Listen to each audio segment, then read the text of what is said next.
Good morning, I'm Bob Lloyd with the roundup of the latest news from the Eyewitness newsroom here in New York. John Lindsay, Jr. remains out on $5,000 bail after pleading guilty to selling cocaine to an undercover agent. He appeared before Supreme Court Justice McTierney at the Hauppauge, Long Island courthouse. His father was not in the courtroom. A sentencing date has been set for September 8th. The 23-year-old Lindsay faces up to 7 years in jail. The cocaine sale took place last year in Bridgehampton.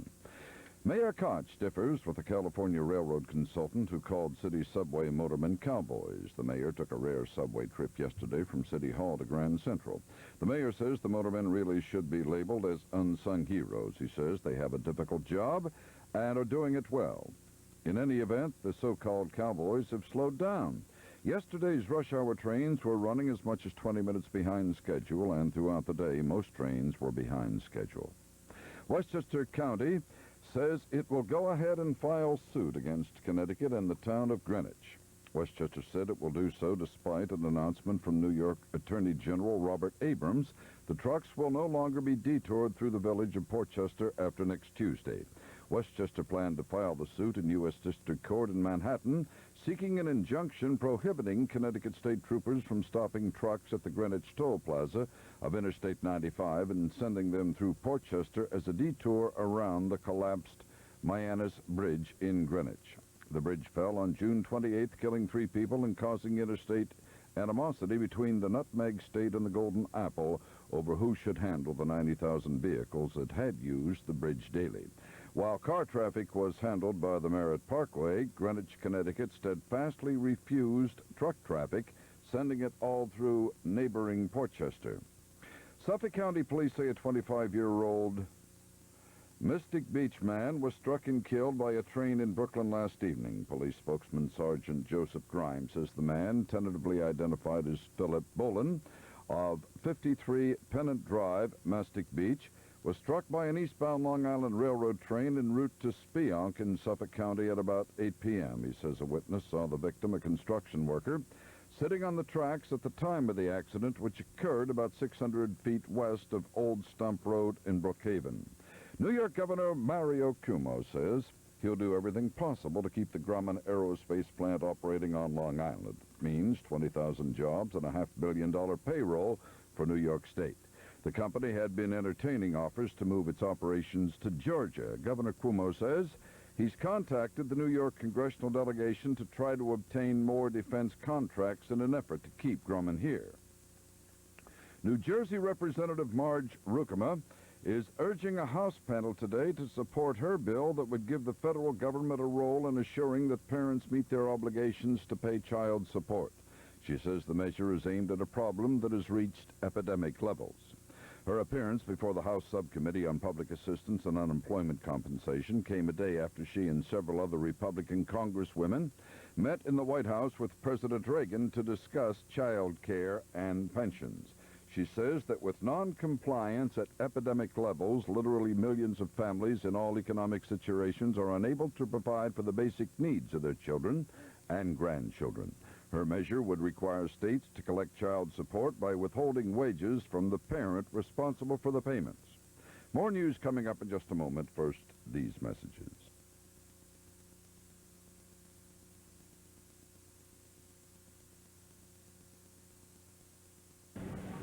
I was petrified to go to my first meeting. The thought of going to an AA meeting was like saying I was an alcoholic. I walked in. I saw the coffee pot, poured myself a cup, and sat down on the back. The only thing I was told by a friend of mine, you have to listen. Shut my big mouth and listen. Well, I guess I thought they'd look down on me because I was still drinking, but they didn't. You see, you just have to want to stop drinking, and eventually I did. Alcoholics Anonymous. It works. Look us up in the phone book.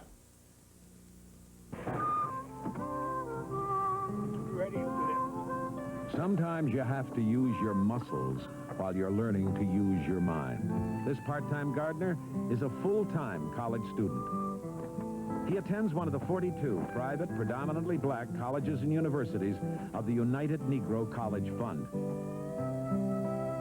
He's working because it's the only way he can afford college, and he wants an education too much to give up. When you support the fund, you help keep his tuition down. so that with this part-time job, he can continue his education. Leon! And when he graduates, he can make his own contribution to society. Help a college student help himself. Hey! Do a good job on that exam. You hear? Support the United Negro College Fund. A mind is a terrible thing to waste. A person's education needs a solid foundation, or it won't stand up. The future of the world is in the classrooms of today. The young people now studying in ORT schools are the builders of tomorrow. ORT has dedicated itself to education for a century. Support ORT, the vocational training program of the Jewish people.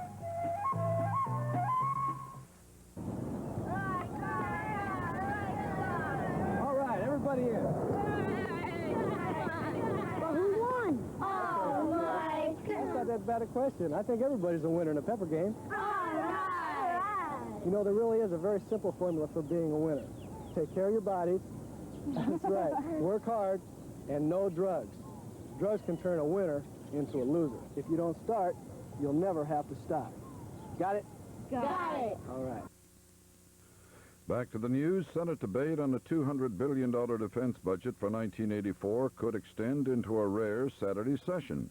Democrat Gary Hart of Colorado was promised a filibuster on the MX missile. On Thursday night, he said the decision on whether to build the multi-warhead missile is a nuclear watershed.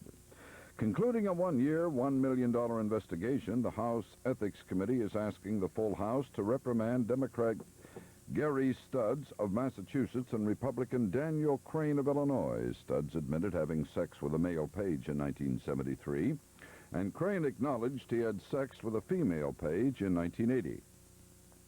The Nuclear Regulatory Commission says it has found cooling pipe cracks at 13 nuclear reactors made by General Electric, so it's ordered 5 other power plants with GE-manufactured reactors to shut down within 30 days for inspections. They're in Massachusetts, North Carolina, Illinois, and Alabama. Along the political hustings, 2 Democratic presidential hopefuls paid a visit to the Democratic National Committee meeting in Detroit Thursday. Senator John Glenn of Ohio told the DNC that Democratic tax increase plans are more responsible than large budget deficits and borrowing, which, as he put it, transfers your responsibilities to your grandchildren. Former Vice President Mondale told Democratic leaders, in his words, Reagan didn't cut taxes, he cut America into 2 nations. The Reverend Jesse Jackson hasn't declared himself a candidate, but he's considering a possibility. The DNC's Black Caucus questioned him Thursday, and members came away saying they're not sure what Jackson's motivations are. However, the members unanimously backed the concept of a black candidacy in 1984. Senator Ernest Hollings of South Carolina is already a declared candidate. On Thursday, he declared a flunking grade the NAACP gave him is misleading. Hollings spoke to a friendly audience at the Civil Rights Organization's convention in New Orleans. He said he's evolved as a politician and his recent votes are in agreement with NAACP positions. In other news, the FBI says the wife of a former El Salvadorian ambassador was rescued from kidnappers in Washington Thursday night. The woman was kidnapped last Friday in Miami as she drove home from work. Authorities say her husband, an outspoken anti-communist, received several demands for a $1 million ransom. Officials believe the kidnappers are members of an unidentified Central American terrorist organization and that their motive was money.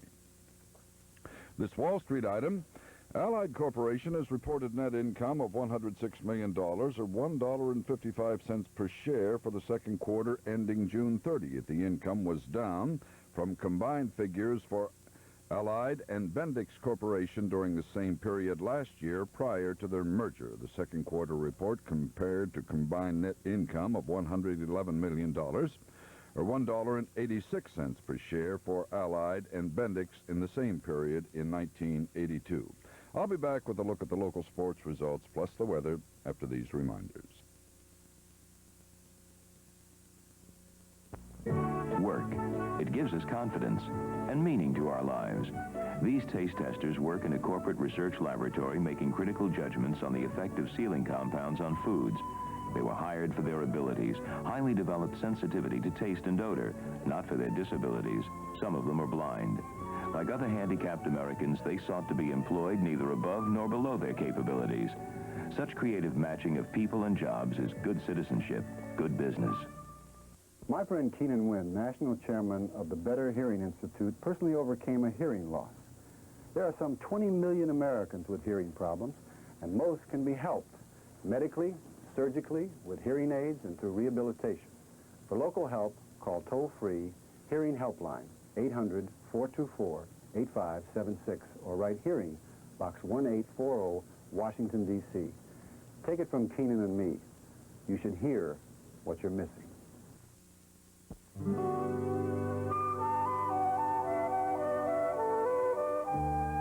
Childhood is a time for exploration and learning.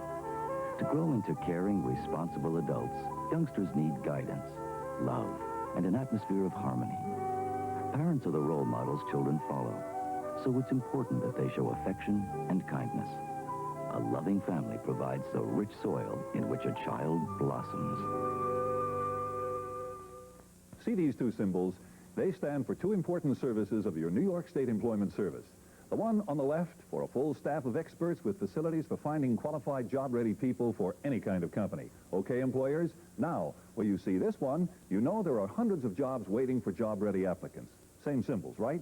Both mean job service, both get employers and job seekers together. And for all this, there's no fee for either. When looking for a job-ready candidate, give us a call. Remember, there's no fee. Heart disease is America's leading cause of preventable death. At Deborah Heart and Lung Center, Browns Mills, New Jersey, the fight goes on to combat this killer through treatment, education, and research. And since Deborah opened its doors nearly 60 years ago, no patient has ever received a bill. Help Deborah continue the struggle against death and disability from heart and lung disease with your contribution. To join your local Deborah chapter, please call.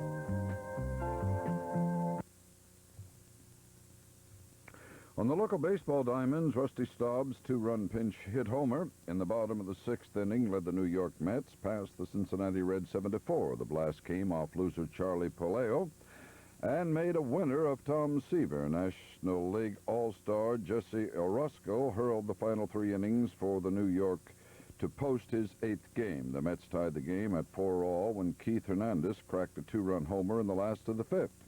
Dan Dreesen and Ron Oster drove in all of Cincinnati's runs with two-run singles. Larry Parrish had a big night for Texas as the Rangers destroyed the New York Yankees 11-2. The veteran right fielder had 4 hits, including 2 homers, and knocked in 5 runs to key a 15-hit attack. Charlie Howe went the distance for his 8th win, raising his record to 8-7 in the process. New York starter Shane Raleigh took the loss after failing to last through the third inning. The Rangers got 3 hits from George Wright and 2 each from Wayne Tolson, Bill Stein, and Jim Sundberg. Don Mattingly drove in both New York runs with a second-inning double. Now the weather outlook for the New York metropolitan area. Hazy sunshine, hot and humid today with temperatures hovering around 95 degrees. Fair and warm tonight in the upper 70s. Tomorrow, sunny, warm, and drier. Highs back up in the 90s. The current readings at Central Park Weather Station, the temperature 78 degrees, relative humidity 54%, the wind out of the west-northwest at 9 miles per hour. And that's the latest from the Channel 7 Eyewitness Newsroom. I'm Bob Lloyd. Have a nice day.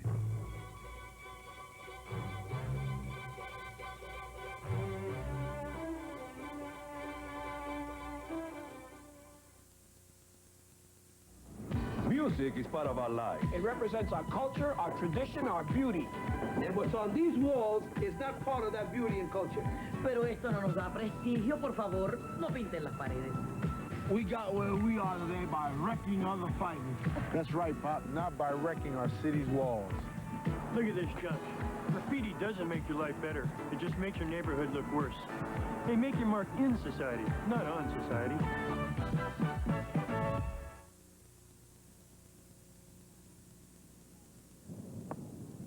Hi, I'm Jerry Pate. When I won the U.S. Open, I had to be in top physical condition. Well, I still am. But people with multiple sclerosis are not so lucky. MS is the #1 neurological disease and the worst crippler since polio. The cause and cure are still unknown, but they can be found with your support. As a pro, my career depends on winning. MS is a tough opponent, but with your help, we can win. Please give to your local MS chapter today. I was petrified to go to my first meeting. The thought of going to an AA meeting was like saying I was an alcoholic. Walked in. And I saw the coffee pot, poured myself a cup, and sat down on the back. The only thing I was told by a friend of mine, you have to listen. Shut my big mouth and listen. Well, I guess I thought they'd look down on me because I was still drinking, but they didn't. You see, you just have to want to stop drinking, and eventually I did. Alcoholics Anonymous. It works. Look us up in the phone book. Card Sharks this morning at 10:30.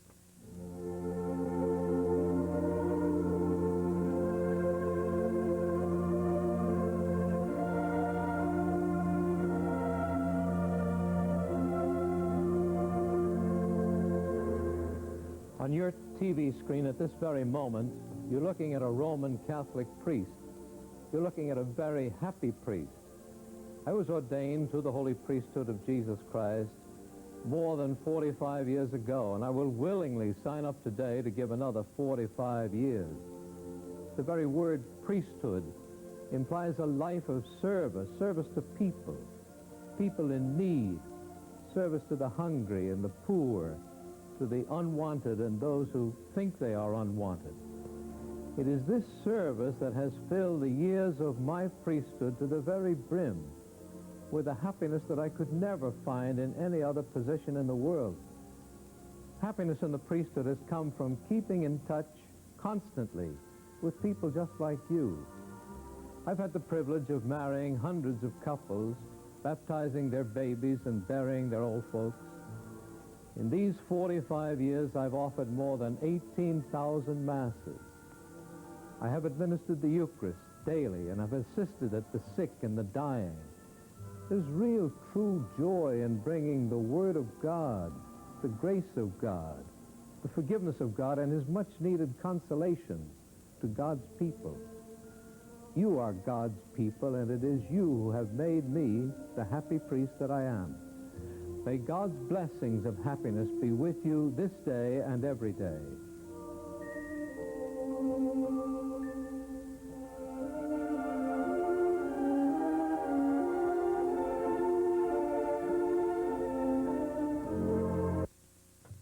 This is station WABC-TV New York, Channel 7, key station of the ABC Television Network.